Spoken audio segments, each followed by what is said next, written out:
If you're a fan of the Recruiting Future podcast, then you will absolutely love our newsletter, Recruiting Future Feast. Not only does it give you the inside track on what's coming up on the show, you can also find everything from book recommendations to insightful episodes from the archives and first access to new content that helps you to understand where our industry is heading. Sign up now and also get instant access to the recording of my recent webinar on the future of talent acquisition. Just go to recruitingfuturefeast.com/webinar. That's recruitingfuturefeast.com/webinar. There's been more of scientific discovery, more of technical advancement and material progress in your lifetime and mine than in all the ages of history.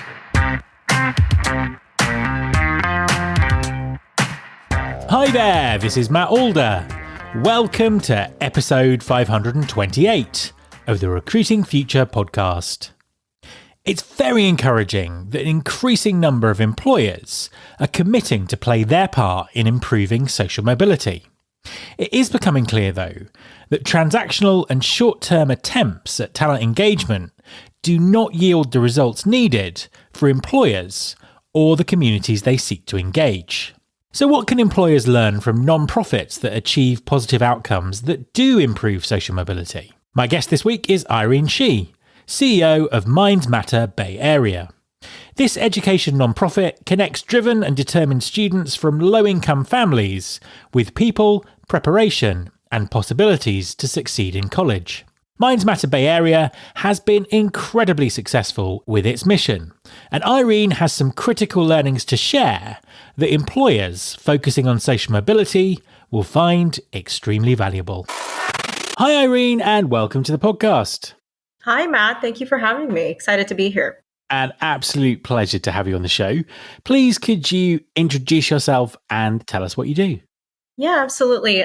So I'm Irene Shih. I'm the CEO of Minds Matter Bay Area, which is an education nonprofit that serves low-income high school students in the Bay Area.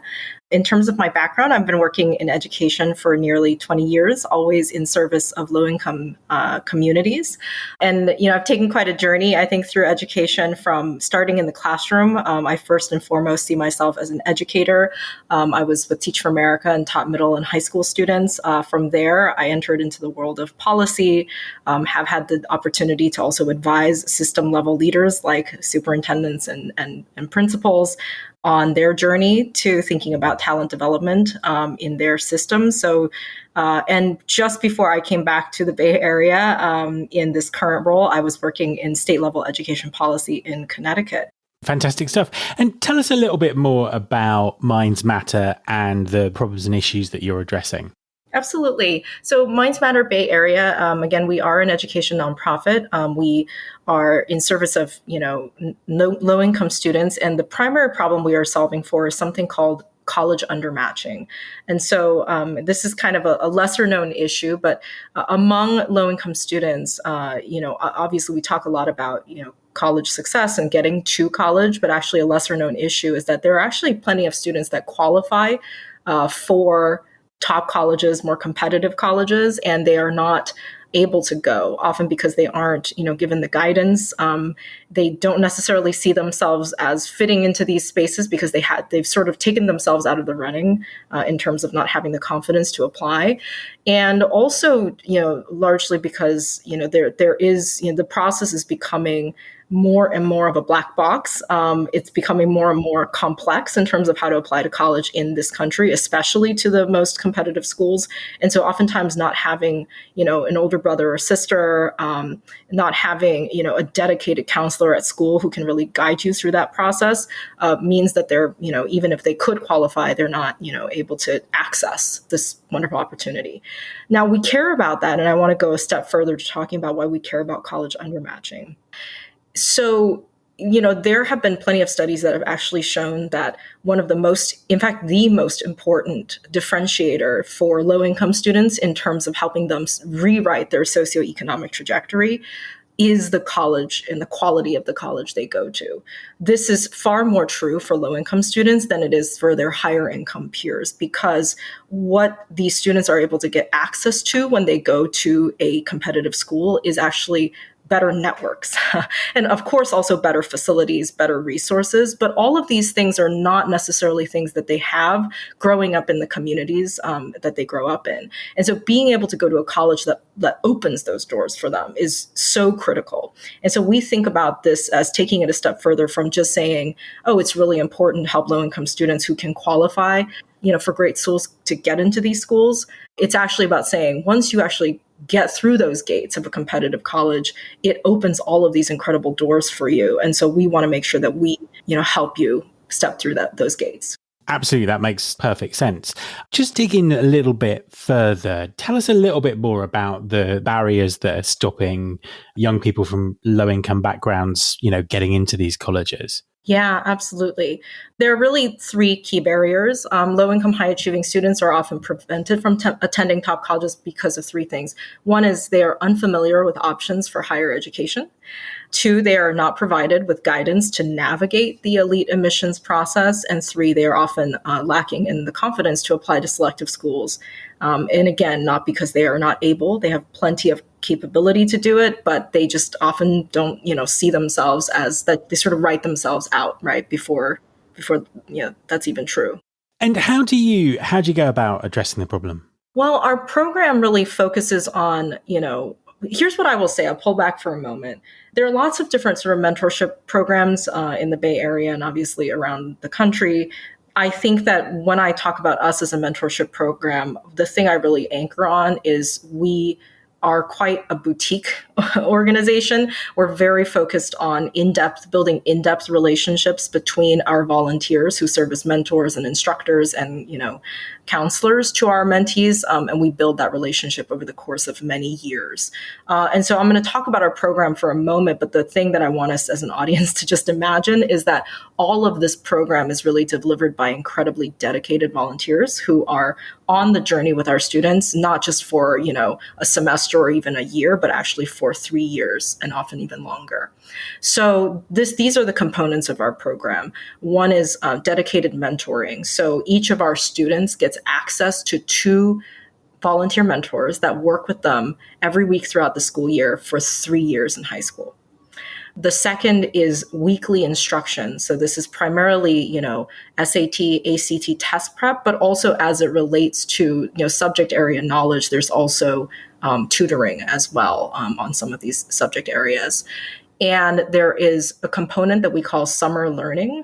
And so one thing that's often not known to students that first come into our program is it's really critical what you do in your high school summers. That's a great opportunity to take on courses or internships or experiences that help expose you to, career pathways that might be of interest to you.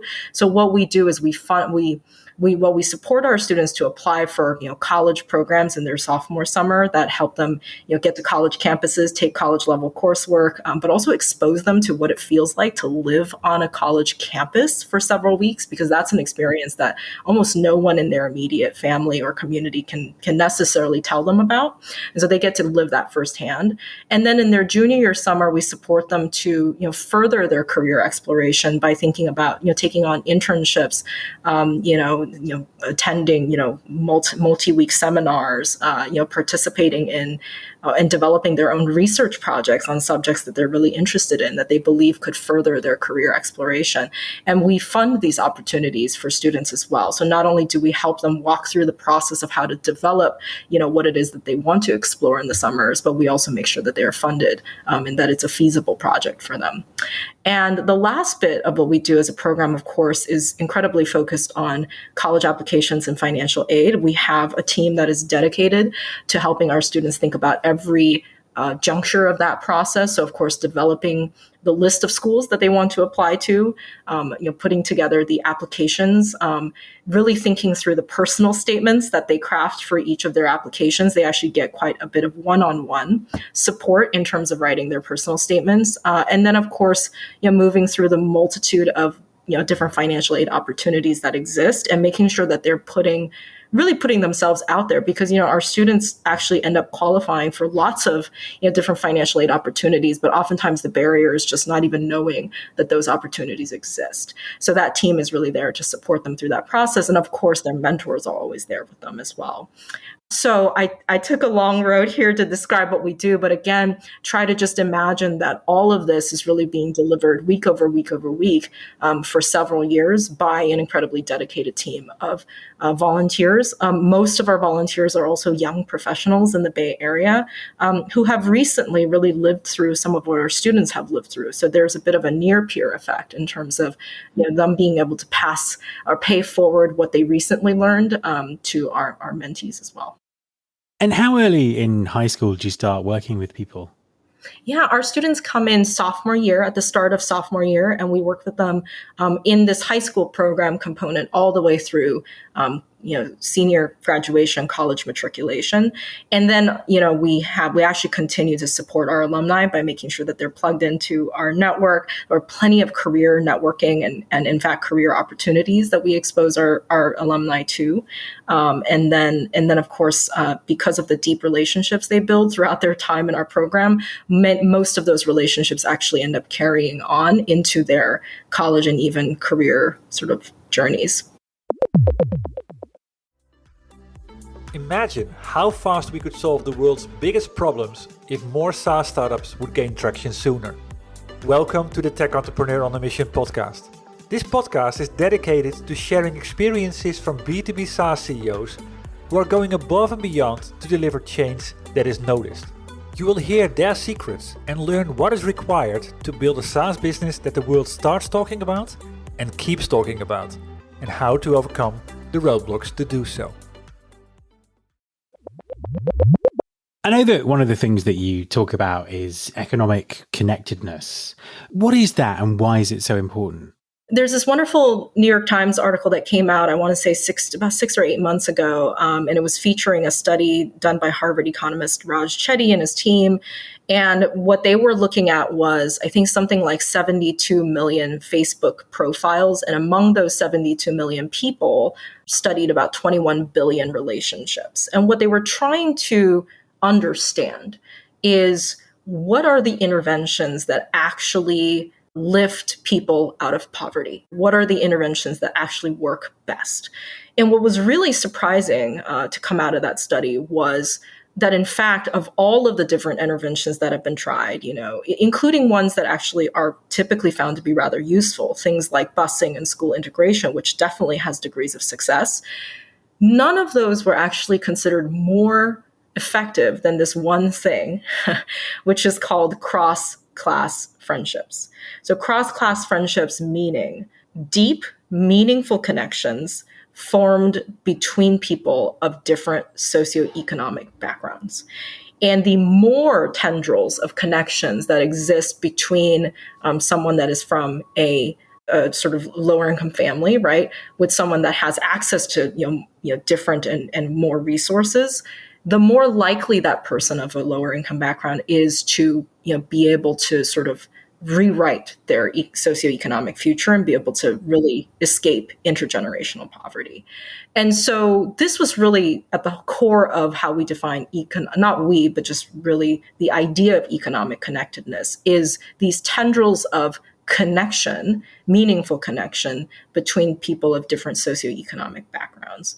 And now here's, I think, why this is really interesting to unpack, because one of the things that this study really looked into was that it's not enough to just kind of, for lack of better words, like smash people together, right? And say, hey, here you go, you're in the same environment together, right? Because you can't really force friendships. And the friendships is really the piece that matters most, because that's the thing that encourages people from different backgrounds to learn from each other, to continue on their journeys for many years, not just for the couple of years that they're together physically, but actually for many years to come, to carry that relationship forward and have that continue to influence their lives and decisions and access, right, to resources for years to come. And so we think a lot about that as a mentorship program, because at the heart of how we define mentorship, I started by saying, really try to imagine that everything we do is really coming from this incredible foundation of dedicated volunteers who are building deep and meaningful relationships with our students. We really think that that's important. There's a reason we spend so much time developing and cultivating these relationships. We ensure that they have so much time to spend together in high quality ways, deepening not just it's really important to us that our program is not transactional. Yes, there are certain things that we want to make sure we help our students do. That's the programmatic part. But at the core of it, all of this comes together because we care about our kids as humans. And we ensure that our mentors and our instructors and all of our volunteers that are supporting students have a deep sense of that.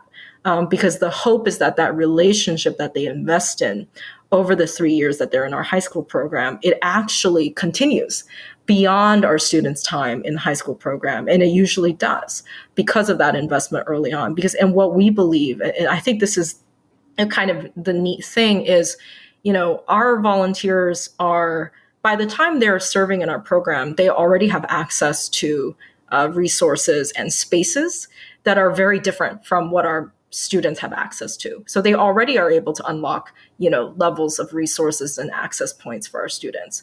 But as they continue to grow, our volunteers are continuing to grow in their careers, right, in their lives, and continue to build their sort of resources. So are our mentees. And the idea is that they just keep pulling each other up and influencing each other throughout their lives. That's the true hope of economic connectedness. Amazing. And tell us more about the outcomes that I suppose the specific outcomes you're seeing from the program. Yeah, absolutely. So, starting at a preliminary level where we look at, just college enrollment. So first of all, 100% of our students are accepted to four-year colleges. Among those students, close to 80% attend the most selective colleges in the country. And 100% of our students graduate from college within 4 years. And one more metric that I'll just throw out there, is that we in recent years have actually helped our students meet a median 96% of their college costs through non-loan financial aid. So financial aid that they do not have to pay back, that does not accrue debt. This is all really important to us, as you can imagine, because, we truly believe that for our students, it's not just about saying, oh, get to college, that's important. It's actually about the doors that we believe going to these colleges and these top colleges can actually unlock for them. That's really, really important. That combined, obviously, with the wonderful relationship they built with, their mentors, the volunteers that supported them, we hope, will continue to, pay dividends, I think, in terms of the opportunities they find in their lives. And a final question for you. There are lots of people listening who heads of talent acquisition or senior people in talent acquisition functions in, lots of different employers. And I know that many of them will care deeply about social mobility or work for companies that's really important to. What message would you like to give them? What advice do you have? How can they help? Before I answer that question full on, one thing I think is worth naming is that because our organization has such unique access points to young professionals all over the Bay Area that come and volunteer with our organization, it's hundreds every year of young professionals that come and serve here.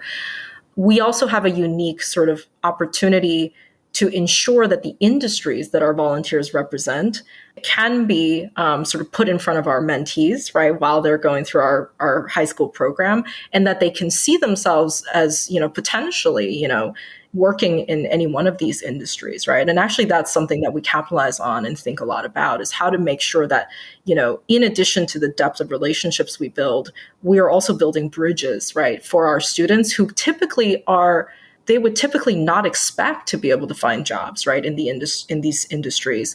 We are really trying to build bridges for them to actually find a pathway into careers in a multitude of industries. High tech, obviously, biotech, medicine, law, all manners of careers.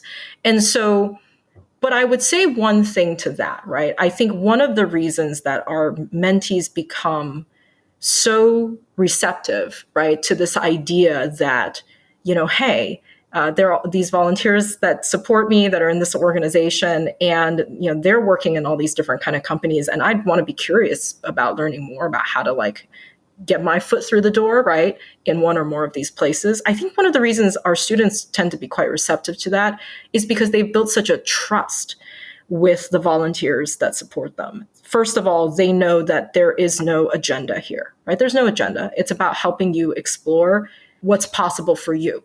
We're not trying to make you take one path or another. We're trying to expose you to all these different potential pathways, lay them, at your feet, and let you really think about what best fits you and work through a process of exploration. You can also try something and decide that's not for me, right? That happens with our students too, right? The right to explore and decide against the thing that you explored. That's totally great. That's a part of exploration. But again, I think we are able to do that uniquely because our students trust that there is no agenda. They feel deeply every week that we are here to support them as people. There is no agenda. And we're also here to, bounce ideas off of. There's no real wrong question to ask. I think all of that is important, I think, for employers to think about, because I do often, right? It's not uncommon that we speak with, HR departments, with different sort of, factions of companies that are interested in talent development. And one of the things that I think they ask is just like, how can we, come in and do a quick day of service, or how can we come in and give some quick exposure, right, to your students on what we do? And I must say, Matt, that, we're certainly open to that, but we have not found that to be the most effective way to engage our student population and really help them want to and see themselves as sort of, stepping foot through the doors of some of these companies. And I think the reason for that, again, is it's very little to accomplish any of these things without trust and without relationships. I really think that students, our students, like any, as you can imagine, like any kid that's 15 or 16, there's a level of skepticism, right, at first, when they first come into any kind of program or organization around are these relationships going to be transactional? Do people have an agenda, or do people really care about me as a person? And I think we spend a lot of time as a program and organization and community making sure that it never feels transactional, that it's based in something real, and that we care about them as real people. And what we hope is that companies that are interested in helping students really take the time, pick one or two organizations to get your employees really involved in, be able to spend a significant and meaningful amount of time building up relationships with the students such that it does not feel transactional. It does not feel like a box being checked. And it does not feel like you're coming in with a really transparent agenda.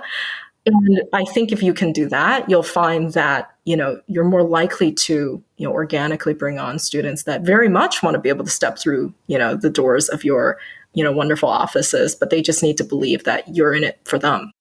Irene, thank you very much for talking to me. Absolutely. Thank you, Matt. Appreciate it. My thanks to Irene.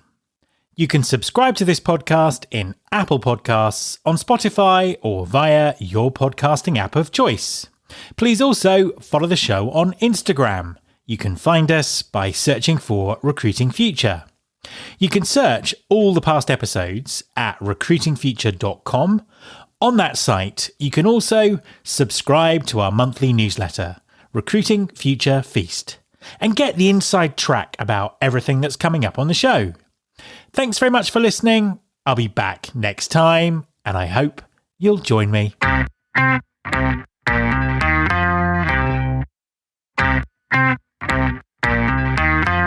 This is my show.